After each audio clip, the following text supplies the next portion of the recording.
Ngàn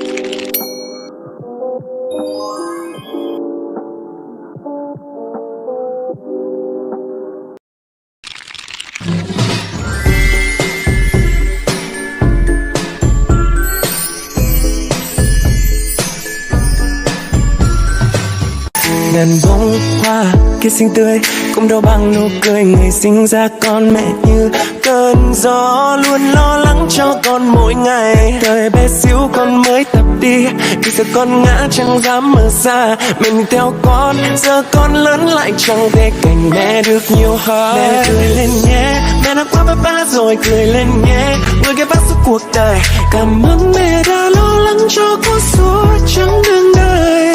Con chẳng muốn trưởng thành đâu, con chỉ muốn cạnh mẹ thật lâu.